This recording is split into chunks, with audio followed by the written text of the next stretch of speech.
e criam-se outras narrativas, manter o povo originário daqui dormente é a primeira ação para você nunca questionar de onde nasceu o ser humano.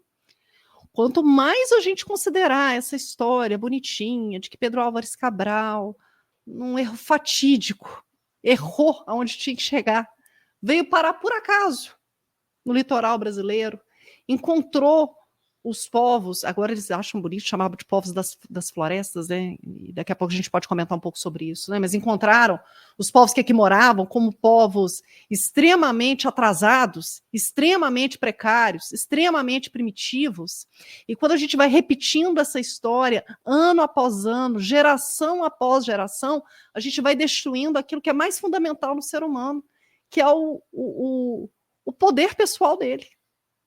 Existe um poder pessoal, George, que você tem, que eu tenho, fruto da minha história, fruto da sua história, que a gente desenvolve, pelo menos deveria desenvolver ao longo da vida. E existe o poder de um povo reunido, que conhece a sua história. Quando a gente pega a França, né, você fala, chega na França, porra, Carol, muito legal, o pessoal valoriza a capoeira, o pessoal valoriza o samba, mas se a gente pesquisa um pouco a história da França, a história cultural da França que foi relatada, a gente não se surpreende. O povo francês sabe de onde veio, sabe a que veio. Podem se traçar milhões de teorias a respeito, mas o povo francês sabe do seu eixo fundamental na Europa, sabe do seu eixo fundamental na construção da história, especialmente ali no pós-Idade Média, no período do Iluminismo. Ele conhece essa faceta da história. Aonde estava o Brasil nessa época?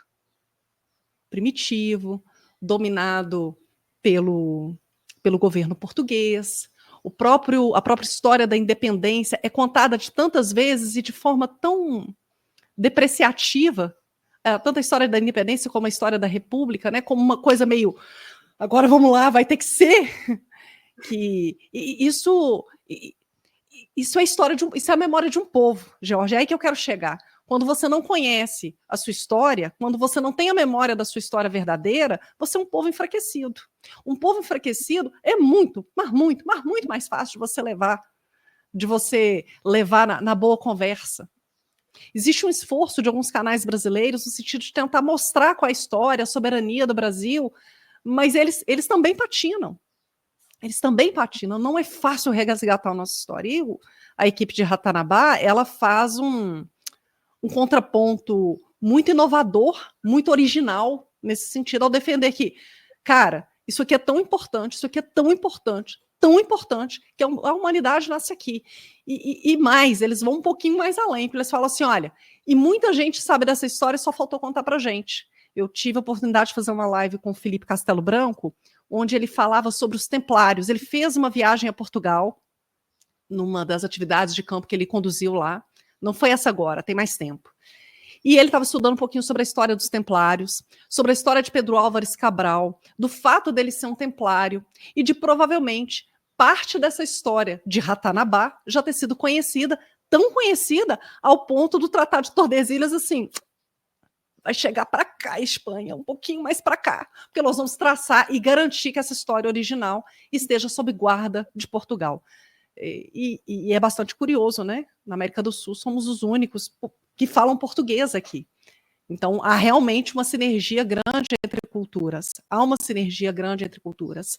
Mas o fato fundamental é que essa comparação que você traz com a França, ela é muito feliz, porque ela mostra o quanto um povo que não sabe da sua história é vulnerável. Aí não consegue valorizar nem suas coisas, né? Então, se a capoeira tem um valor X, aí na França, aqui ele é X-2, X-10, X-20, porque o próprio brasileiro não consegue se abastecer da sua base de história.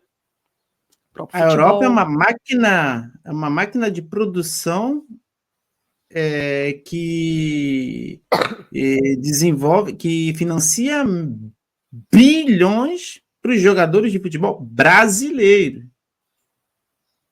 Aqui então, também é uma máquina que gera muito dinheiro, mas um dinheiro mal gerenciado. É uma coisa, esses pontos foram me despertando. Falei, alguma coisa está errada aí. Porque todo mundo sabe mais de mim do que eu mesmo. Exatamente. Tava Um apontando, exemplo né? clássico disso é o quanto as pessoas valorizam assim, o estrangeirismo, né? As coisas que vêm de fora, o fato das pessoas que moraram fora, não desconsiderando isso, porque é uma oportunidade que eu não tive e que eu acho que é incrível em termos de ganho cultural, mas as pessoas não veem o mesmo valor quando um estrangeiro vem fazer sua história aqui. Quando um estrangeiro escolhe esse país como um país para chamar de seu. Entende? Muito da nossa história não foi contada, não foi devidamente reconhecida, e isso diz respeito a nós que estamos aqui na cidade, mas diz respeito também aos povos originários, que batalham até hoje para ter sua história reconhecida, trabalham até hoje para que aquilo que eles chamam de lenda sejam considerados realmente memórias, que na verdade são memórias. E é difícil você resgatar um povo que não quer ser resgatado. Porque quando você mostra uma informação, olha, o berço da humanidade é aqui, as pessoas fazem chacota. Ó, gente, o berço da humanidade é aqui. Ah, tá, 400 milhões de anos. Gente, o berço da humanidade é aqui. Ah, tá, povo Muril. Gente, o berço da humanidade é aqui. Ninguém guarda essa informação com o devido carinho, com o devido valor. Então, há que se ter um esforço permanente de divulgar, propagar e convidar as pessoas a ter um outro olhar sobre a história nossa. Mas eu acho que isso é um trabalho de formiguinha, sabe, Jorge? Se daqui 10 anos a gente sentar para fazer uma outra live, provavelmente muito mais high-tech do que a gente faz hoje, né? A tecnologia está caminhando tanto. Mas daqui 10 anos, provavelmente, a gente vai estar falando aí sobre coisas que avançamos e coisas que ainda precisamos avançar. Porque ainda é um... Na minha terra, a gente diria que ainda há muito capim alto para a gente poder cortar. Para trabalhar esse desenvolvimento, essa noção de povo, com a potência do povo brasileiro que ele deveria ter. A potência não com arrogância, sabe, Jorge? Ai, não, mas assim, somos iguais. Somos iguais, não somos menores, não somos primitivos, não somos subdesenvolvidos, não somos pobres coitados.